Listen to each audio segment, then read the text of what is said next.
All right, today we're going to talk about something that could seriously change how you handle your feelings. It's a pretty cool concept from neuroscience called the 90-second rule, and honestly, it's a game changer for getting a handle on your emotional responses. You know the feeling, right?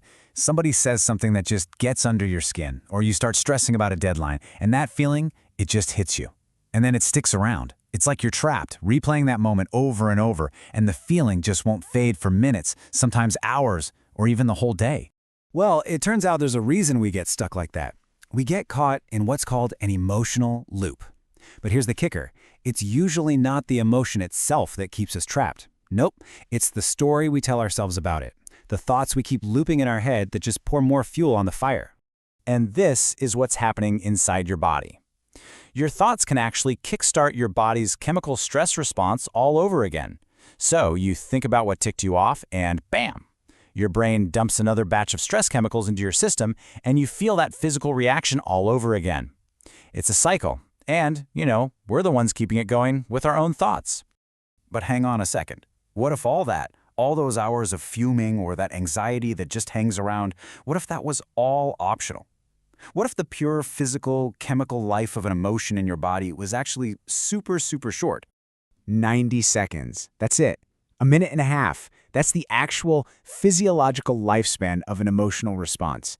Kind of hard to believe, right? But this is where the science gets really, really cool. And this is the 90-second rule. It comes from brain research, and what it says is this.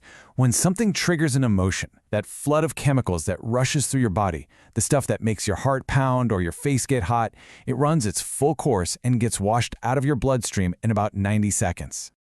So the whole process is actually pretty straightforward. Something happens, that's the trigger. Your brain releases chemicals like adrenaline. You feel those physical things, the tight chest, the shaky hands. And then after about a minute and a half, your body just processes those chemicals and they're gone. The physical event is over. Anything you feel after that 90-second mark, that's you choosing to re-trigger the circuit. So that's the big question, isn't it? If the chemical reaction is gone so fast, how do we stop ourselves from starting it all over again? How do we learn to just ride that first 90-second wave and just let it go? Okay, so here's how you do it.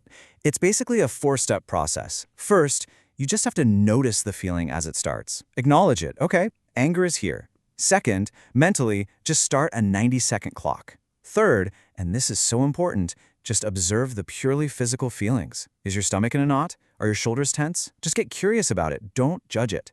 And finally, just breathe and wait. Let the wave rise, crest, and then pass. You can see exactly what's happening on this timeline here. The trigger happens right at the start. For the first 45 seconds or so, that feeling builds up and hits its peak. That's the top of the wave. Then, from about 45 to 90 seconds, it just naturally starts to fade as those chemicals get flushed out. And once you hit that 90-second mark, the physical part of it is done. You've officially ridden the wave.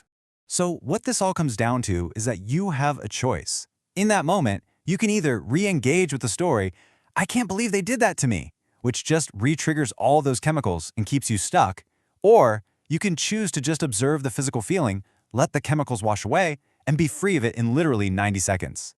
This really gets to the core of the whole thing. It's about creating just a little bit of distance between you and the emotion. You aren't the anger. You're the person who is noticing the anger. The second you become the observer, you take its power away. And really, that's the big takeaway from all of this. Look, triggers are going to happen. That's just life. But how long those feelings stick around and how much they mess with your day, that is way more in your control than you probably ever realized. You have the power to break that loop. So I'll leave you with this to think about. The next time you feel one of those big emotions starting to swell up, what could you do differently? What conversation? What reaction? What part of your day could you totally change with just 90 seconds of paying attention? Something to think about. Thanks for tuning in.